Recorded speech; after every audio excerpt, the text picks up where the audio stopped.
దాని కొరకే fasting prayer చేయమన్నాడు. యోవేలు గ్రంథం అంతా కూడా ఉపవాసం ఉండండి అంటాడు కదా.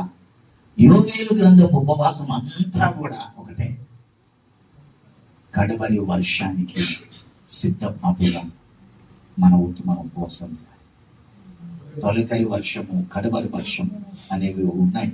మీరు రండి, ఆ వర్షం కొరకు యెహోవాను వేడుకోండి. కడవరి వానాకాలమున వర్షము దయచేయమని చదవండి. సెకరియా 10:1 చదవండి.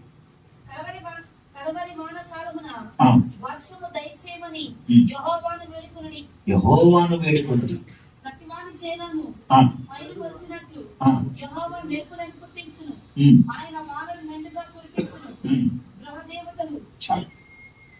సో ఇట్లా హోషేయాలో ఉంది, యెషయాలో ఉంది, ఇర్మియాలో ఉంది, దాదాపు చాలా యోవేలు గ్రంథంలో ఉంది. కాబట్టి రండి ప్రియులారా, ఈరోజు ప్రతి సంవత్సరం మా ఆత్మీయ జీవితం కోసము మేము చేస్తున్నాం అని మీరు అనుకుంటున్నారు, మంచిది, చేయండి, ఆపకండి. ఇప్పుడు నా వయసు 55 దాటింది. ఎంతండి? అయినా నేను 7 గంటలు మోకాళ్ళు దిగకుండా, మోకాళ్ళు 7 గంటలు నిలబడతాను. ఇట్లా దిగాను ఇంకా మోకాళ్ళు నిలబడి ఉన్నాను. నేను ఇప్పుడు 500 రోజులు ఉపవాసం చేశానన్నాను.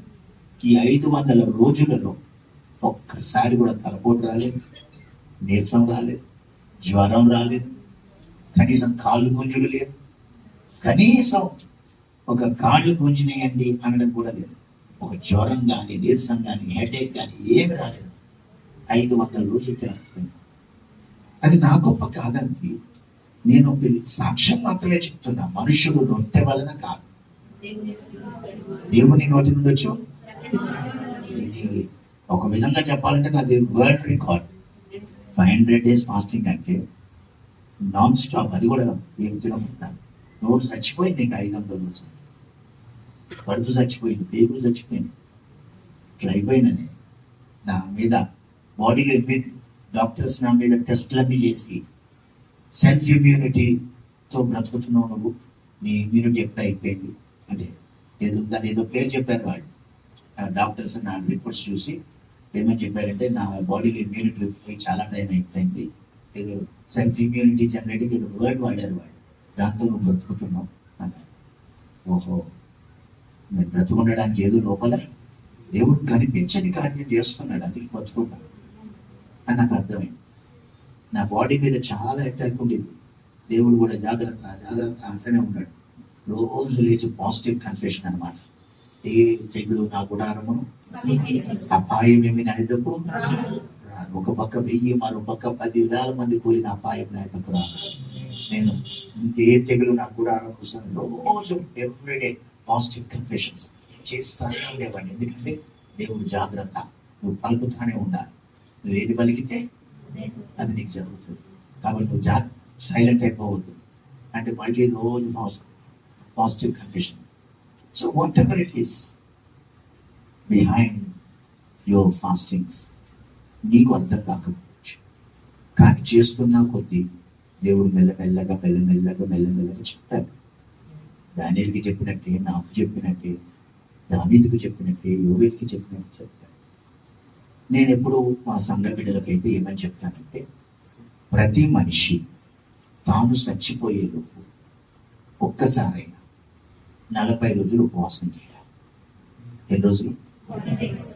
చచ్చిపోయేలోపు ప్రతి మనిషి ఒక్కసారి. 2, సంవత్సరానికి ఒక్కసారైనా మనం 21 రోజు ఉపవాసం చేయాలి. ఇప్పుడండి ఇక 3వ సంగతి, 6 నెలలకు ఒక్కసారైనా మనం 7 రోజులు ఉపవాసం చేయాలి. ఆ 21 కాదు, 6 నెలలకు ఒకసారి చేయాలి. ఇక 4వ సంగతి, నెలకు ఒక్కసారైనా 3 రోజులు ఉపవాసం చేయాలి. ఎన్ని రోజులు? ఇక వారానికి ఒక్కసారి ఖచ్చితంగా 3 పూటలు ఉపవాసం చేయాలి. 21 పూటలు ఉంటాయి. 19 పూటలు, 8 పూటలు తిను. 19, 20, 23 ఒకేసారి 3 పూటలు నా పర్లేదు. సోమవారం ఒక పూట, ఆదివారం ఒక పూట, మళ్ళీ శుక్రవారం ఫాస్టింగ్ రోజు ఒక పూట, లేకపోతే వీక్లో ఏ బుధవారం గురువారం అట్లా 3 times 3 వేరు పూటలు చేసినా పర్వాలేదు. కానీ వారానికి మినిమం 3 పూటలు అట్లా ఉండాలి. అలా ఫాస్టింగ్ చేస్తే మీరు ఫాస్టింగ్ చేయడం వల్ల నీకు ఏమవుతుందంటే లోపల శక్తి పెరుగుతుంది, ఆత్మశక్తి. హల్లెలూయా. చదువుతారు ఎవరన్నా ఒక్కసారి 2 కొరింథీ 4:16 చూడండి ఏమంటే ఒకసారి.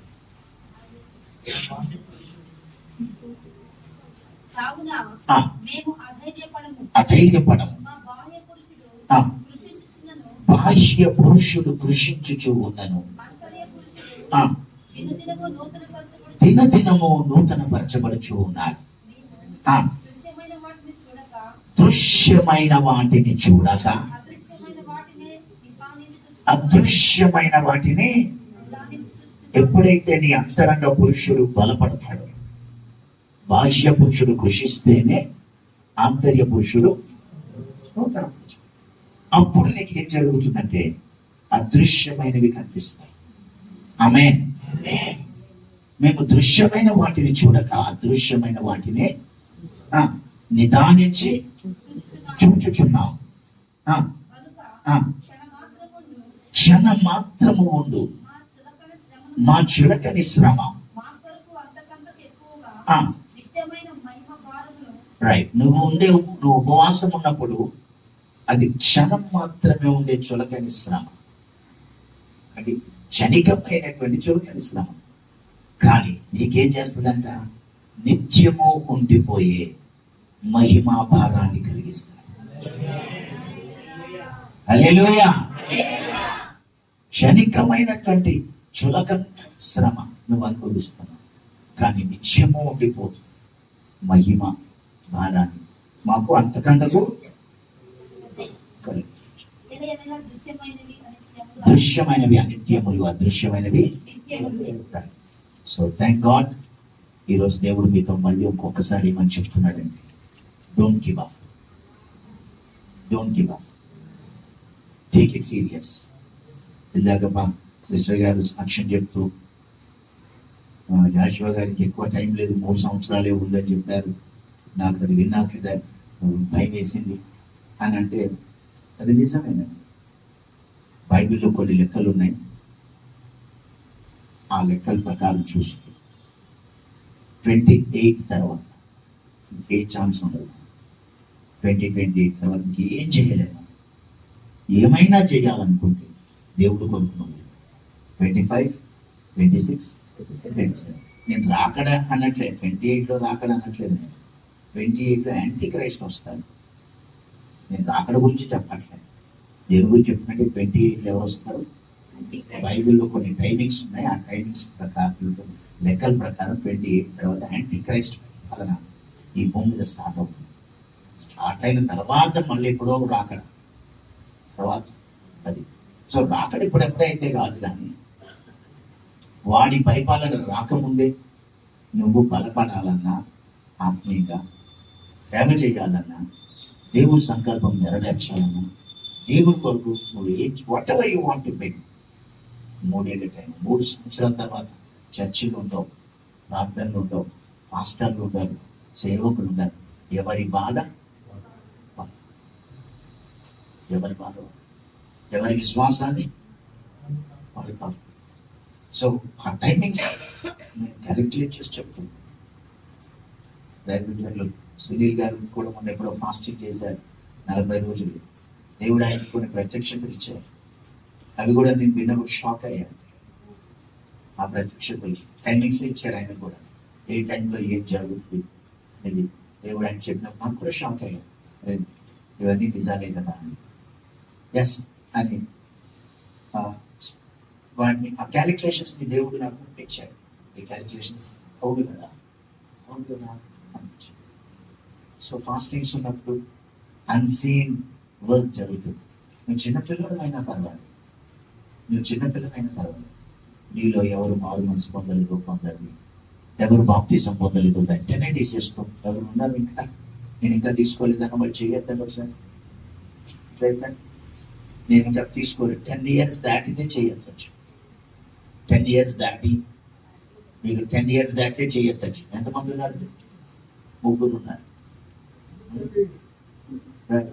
సో మీ 3 లేకపోతే మీ 4 తీసేసుకోండి.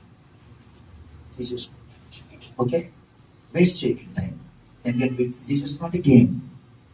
ఇది ఆట కాదు, ఇది స్పిరిట్ వరల్డ్లో ఆయన ఎంతో ఏడుస్తున్నాడు మన కోసం.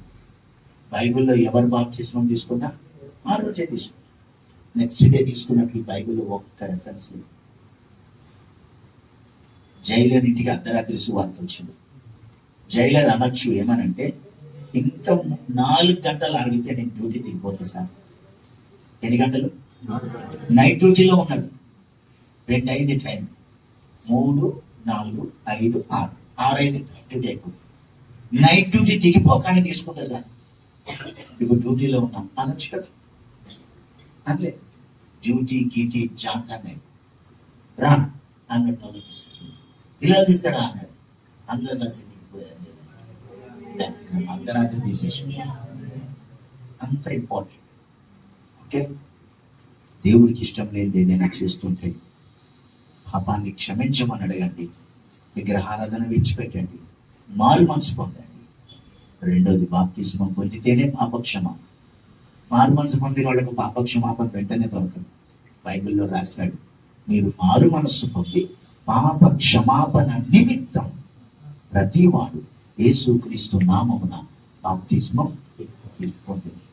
కాబట్టి మారు మనసు పొందారు. ఇప్పుడు ఇక్కడ కూర్చున్న వాళ్ళు అందరూ మారు మనసు పొందిన వాళ్ళే. అట్లేమి దేవుడికి ఇష్టం లేని పనులు చేసేవాళ్ళు కావు. కానీ బాప్తిజంగా తీసుకోలేదు అంటే పాప క్షమాపణ పొందలేదు. పాప క్షమాపణ ఎప్పుడు పొందుతావు? అప్పుడు నువ్వు మరణంలో వచ్చి జీవంలోనికి. ఆమేన్. నీ పేరు జీవ గ్రంథంలో రాయబడి నువ్వు దేవుడి బిడ్డగా మార్చబడి.